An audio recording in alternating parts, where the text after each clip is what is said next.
എല്ലാവിധ national international ബ്രാൻഡുകളുടെ spectacle ഫ്രെയിമുകളും ഒഫ്താൽമെറ്റ് ലെൻസുകളും പ്രമുഖ ബ്രാൻഡുകളുടെ കോൺടാക്ട് ലെൻസുകളും കൃത്യതയോടെ ഡിസ്പെൻസ് ചെയ്യുന്നു. കാഴ്ചയുടെ പൊരുളറിഞ്ഞ പാരമ്പര്യം. കുന്നിക്കൽ ഒപ്റ്റിക്കൽസ്, എരമല്ലൂർ.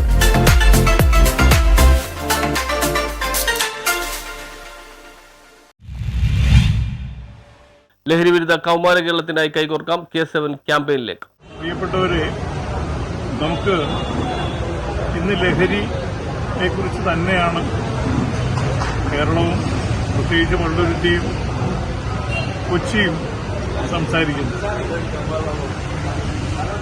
നമ്മളെ സംബന്ധിച്ചോളം സംഘടന വഴി ലഹരിക്കെതിരെ 40 വർഷങ്ങൾക്ക് മുമ്പ് തന്നെ പ്രചരണ യുദ്ധവും കഞ്ചാവിന്റെ അതിപ്രസരമൊക്കെ ഇവിടുത്തെ പ്രാന്തപ്രദേശങ്ങളിൽ യുവാക്കൾ അടിമപ്പെട്ടുകൊണ്ട് വളരെയേറെ ദുരന്തങ്ങൾ വരുത്തി വെച്ച 40 വർഷത്തിന് മുമ്പ് ഞാൻ ആലോചിച്ചു പോകും.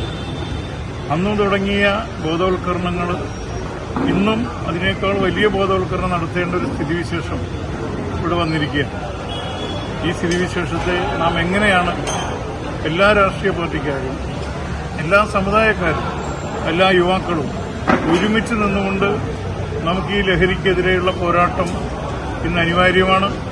ലഹരിക്കെതിരെ നാം കൈകോർത്തുകൊണ്ട് ആത്മാർത്ഥമായിട്ട് സ്നേഹബുദ്ധിയ അങ്ങനെയുള്ള കുട്ടികളെ കണ്ട് അവരെ പേഴ്സണലായിട്ട് പറഞ്ഞു മനസ്സിലാക്കിയും ഗ്രൂപ്പായിട്ടും പോലീസിന്റെ സഹകരണത്തോടുകൂടിയും എവിടെ വെച്ച് കണ്ടാലും അവരെ നമുക്ക് പോലീസിനെ അറിയിക്കാനും അങ്ങനെ ഒറ്റുകൊടുക്കാതെ ഒരു നല്ല സ്നേഹ സമന്വയം ഈ ലഹരിക്കെതിരെ സൃഷ്ടിച്ചെടുക്കാൻ എല്ലാവരും, യുവതി യുവാക്കളും വീട്ടുകാരും കുടുംബക്കാരും റെസിഡൻസ് അസോസിയേഷനും പോലീസും സഹകരിച്ചുകൊണ്ട് നമുക്കിവിടെ ലഹരിമുക്ത ഒരു കൊച്ചിയെ കാണാൻ ആഗ്രഹിക്കാൻ, അത് ഇവിടെ നടപ്പിലാക്കാൻ എല്ലാവരും സഹകരിക്കണമെന്ന് വിനീതമായി അഭ്യർത്ഥിക്കുന്നു.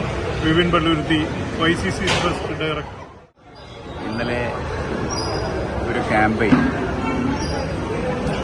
ഞങ്ങൾ നടത്തുകയുണ്ടായിരുന്നു. അത് കൊച്ചി കമാൻഡന്റ് ആയിരുന്നു ഉദ്ഘാടനം ചെയ്തത്. നമ്മുടെ തലമുറ മയക്കുമരുന്നിന്റെ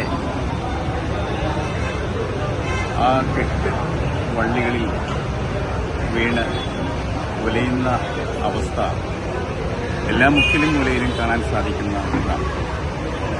കഴിഞ്ഞ ദിവസം റെയിൽവേ സ്റ്റേഷനിലെ ടിക്കറ്റ് ബുക്ക് ചെയ്യാൻ പോകുമ്പോൾ ഡ്രഗ് അഡിക്ഷന് വിധേയമായ ഒരു പയ്യന്റെ വായിൽ നിന്ന് മോളയും പതയുമൊക്കെ വീഴുന്നു. അവന്റെ കാമുകിയോ അല്ലെങ്കിൽ സുഹൃത്തോ എന്ന് വിശേഷിപ്പിക്കാവുന്ന 20 വയസ്സ് പോലും തികയാത്തവർ ആശ്വസിപ്പിക്കുമ്പോൾ അമ്മ ചത്ത ഒരു സുഹൃത്തിന് സ്വാതന്ത്ര്യം നൽകുന്ന രൂപത്തിലുള്ള ആ അഭ്യാസം കാണുമ്പോൾ ആരെയും അവർ ശ്രദ്ധിക്കാതെ ഞങ്ങൾക്ക് ഇതൊന്നും ബാധകമല്ല, ആരുടെയും പ്രശ്നങ്ങൾ ബാധകമല്ല എന്നുള്ള രൂപത്തിൽ വേറൊരു ലോകത്തിൽ കൂടെ കടന്നു പോകുന്ന മയക്കുമരുന്നിന് വിധേയമായ കോളേജ് വിദ്യാർത്ഥികളെയും സ്കൂൾ വിദ്യാർത്ഥികളെയും കാണുമ്പോൾ നമ്മുടെ നാട് എത്രമാത്രം പതപ്പിടിച്ചു പോയി എന്നുള്ളതിൽ വളരെ സങ്കടമുണ്ട്. ശിഥിലമായ കുടുംബ ബന്ധങ്ങളിൽ നിന്നും സ്നേഹമില്ലാത്ത കുടുംബ സാഹചര്യങ്ങളിൽ നിന്നും ഉത്ഭവിക്കുന്ന ഇത്തരത്തിലുള്ള ഒറ്റപ്പെടലോ ശ്രദ്ധിക്കാൻ ആളുകളില്ല എന്നുള്ള തോന്നലോ പ്രതികരിക്കാൻ കഴിവില്ലാത്ത